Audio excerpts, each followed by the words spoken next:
saya melihat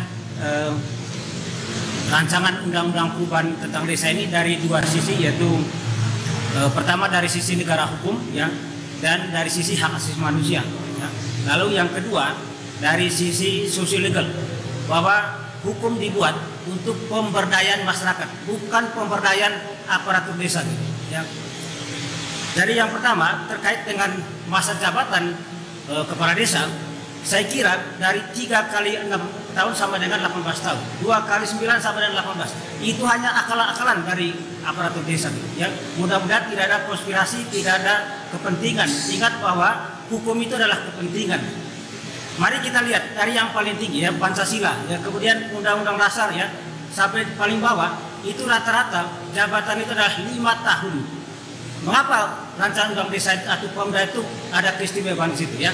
Jangan-jangan waktu dibentuk di DPR itu ada konspirasi ya, bahwa hukum juga adalah konspirasi ya. Hukum juga kadang-kadang adalah kepentingan ya.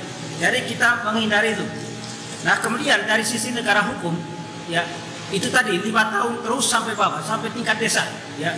Kemudian dari sisi hak asasi manusia, kedudukan yang sama di depan hukum dan pemerintahan. Apa keistimewaan kepala desa ya? Di kampung saya dari dulu sampai sekarang dari satu turunan itu kepala desanya, dan yang dibangun tuh cuma di kampungnya dia. Kampung lain tidak dibangun karena itu sudah terbentuk dan makin kuat gitu. Bayangkan kalau diberi waktu 18 tahun ya. Jadi jangan sampai nanti DPR terkecoh dengan akal-akalan tadi ya, dari 3 kali 6 18, 2 kali 9 18 ya. Kemudian Ibu Lydia, proses dari segi sosial legal, hukum itu dibentuk adalah untuk masyarakat ya, bukan untuk aparatur negara, bukan untuk aparatur kepala desa ya. Saya mengutip Ruskopon mengatakan bahwa law as a tool of social engineering.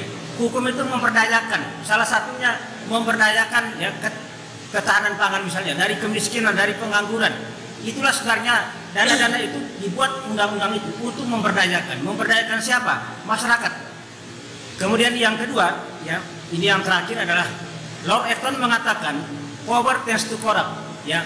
1 tahun saja orang berkuasa kecenderungannya menumpuk uang ya, apalagi kalau 5 tahun ya, itu kecenderungan, dan itu sudah banyak terbukti di negara kita ya. Sekali lagi dokter mengatakan power tends to corrupt ya, makin lama dia berkuasa cenderungnya menumpuk uang, menumpuk kekuasaan, dan mungkin juga disiapkan pengganti-penggantinya seperti di desa saya ya. Dari turunan itu, dari saya kecil sampai sekarang itu terus kepala desanya dari turunan itu. Jadi mohon perhatian nanti ya, dari segi pemberdayaan mohon dilihat semangat atau spirit dari undang-undang itu, lihat di bagian menimbang apakah berpihak kepada rakyat ya, seperti sila kelima Pancasila atau tidak gitu. Pemberdayaan moral reading namanya ya. Moral reading itu adalah semangat dari undang-undang kita baca di bagian menimbang apakah berpihak ke rakyat atau tidak. Itu dikatakan oleh Ronald Norpin. Jadi kami mohon ya, janganlah dilanjutkan itu masa jabatan ya, kita ikut frameworknya dari atas ya, dari undang-undang dasar sampai desa ya, sama kali 5 tahun. Yang terakhir adalah perlu pendampingan, pengawasan aparat desa supaya tidak ada penyimpangan ya. Ibu Lydia di desa-desa di kampung saya itu kebanyakan ya paling tamat SMA ya, dari pemahaman tentang kemasyarakatan, tentang keadilan, tentang pemberdayaan itu masih kurang. Perlu pendampingan sehingga meminimalkan korupsi, bahwa kecenderungan korupsi itu pasti ada ya, tinggal nanti berapa persen ya faktor iman dan lain-lain yang mempengaruhi besaran korupsi. Demikian masukan dari saya, terima kasih. Prof. Yohanes, saya setuju sekali itu sebetulnya Prof. Yohanes. Jadi memang kalau kita Ruskopon misalnya ya, jadi hukum itu seharusnya atau as social of engineering. Jadi harusnya hukum itu sebagai alat untuk melakukan perubahan, ya kan, seharusnya. Nah, tapi juga sebaliknya hukum juga harus mengikuti perkembangan dan kebutuhan apa yang terjadi di masyarakat. Nah, ketika sama halnya ketika ada desakan dari guru, dosen atau tenaga kesehatan untuk apa? Untuk memasukkan norma-norma sesuai dengan aspirasi. Nah, jadi disinilah memang peran pembentuk undang-undang untuk mencoba mengakomodir sebanyak mungkin aspirasi. Nah, tentunya ini tetap harus dibahas lebih mendalam lagi, dan ini saya kira disinilah tujuan kehadiran dari Badan Keahlian untuk mendapatkan masukan.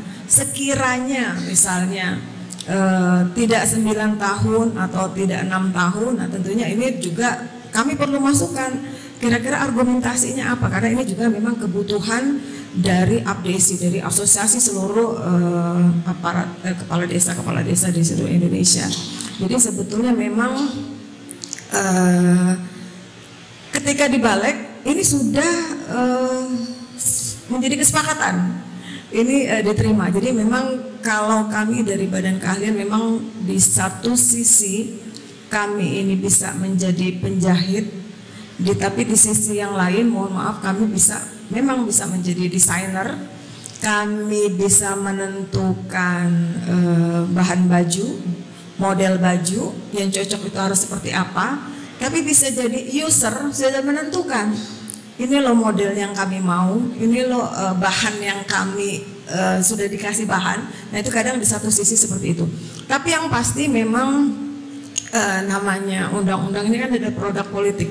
Jadi memang undang-undang produk politik tentunya memang ada kepentingan-kepentingan politis. Tapi yang pasti memang untuk kepala desa ini tidak ada penyebutan secara tegas di peraturan undang-undang manapun. Misalnya jabatan kepala desa itu harus berapa tahun, ya kan? Beda dengan misalnya kepala negara atau misalnya anggota DPR. Jadi memang undang-undang memang bisa membuat suatu terobosan, ya kan? Suatu terobosan, dan tentunya inilah aspirasi. Dan tentu walau bagaimanapun memang tetap ini kan ini masih perjalanannya masih panjang sampai dia nanti disahkan menjadi rancangan, menjadi undang-undang. Dan tentunya masukan tadi terutama dari Pak Yohanes, sebetulnya kalau saya secara pribadi saya setuju sekali Pak. Jadi memang dari sisi filosofis, dari memang atau mungkin memang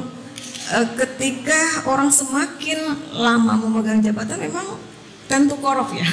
Jadi, tapi memang itulah disitulah saya kira bisa kita jaga dengan menegakkan aturan yang ketat untuk kepala desa ini. Jadi kita berikan hak, tapi kita juga lakukan pengawasan, kita juga tegakkan hukum.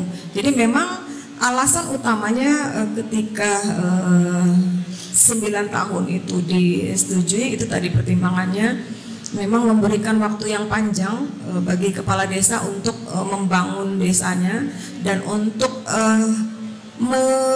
mengatasi polarisasi yang terjadi ketika pemilihan kepala desa. Beda ya kalau pemilihan kepala desa dengan misalnya kepala negara, polarisasi di desa itu lebih kuat ya, antar pendukung calon kepala desa. Nah ini yang beberapa alasan mengapa 9 tahun itu ditetapkan menjadi perubahan dalam undang-undang. Tapi sekali lagi ini perjalanannya masih panjang, tentunya masih membutuhkan masukan dari Bapak Ibu sekalian. Nah itu kemudian dari Pak Yohanes saya juga sangat setuju sekali bahwa perpanjangan masa jabatan itu memang ya harus ada dasarnya ya. Dasar konstitusionalnya seperti tadi, ground normnya itu. Jadi semua norma-norma itu ada sumbernya. Yaitu kan kalau dalam negara demokrasi Indonesia itu ya dari konstitusional, pasal yang sudah ditentukan dalam undang-undang dasar. Terutama dalam hal pemilihan presiden, kemudian anggota-anggota DPR itu kan sudah ditentukan jabatannya selama 5 tahun dan dapat diperpanjang hanya sekali saja. Jadi saya kira itu kenapa tujuan dari pembatasan itu sebenarnya kalau kita lihat itu hanya untuk memberikan atau menghindari adanya kesewenang-wenangan ya. Itu tujuan yang terkandung di dalamnya. Seperti yang dikatakan Pak John tadi bahwa kecenderungan orang berkuasa itu memang koruptif kalau diberi waktu lebih lama. Jadi dia menganggap bahwa daerah itu adalah miliknya sendiri. Nah beda dengan kalau misalnya hukum adat. Dulu memang hukum adat itu tidak memilih langsung ya, itu sifatnya turun-temurun. Kenapa? Karena memang nilai-nilai hukum adat itu lebih ada prinsip dalam hukum adat itu magis religiusnya. Kemudian apa namanya, dia tidak bersifat realistis ya, dia masih bersifat bahwa semuanya itu diberikan ada magis religiusnya. Jadi semua itu diberikan oleh Tuhan. Nah seperti itu. Jadi mereka harus benar-benar mempertanggungjawabkan jabatan itu bukan hanya kepada masyarakat, tetapi juga kepada Tuhan. Nah itu kalau untuk Pak John, jadi saya sangat setuju Pak John.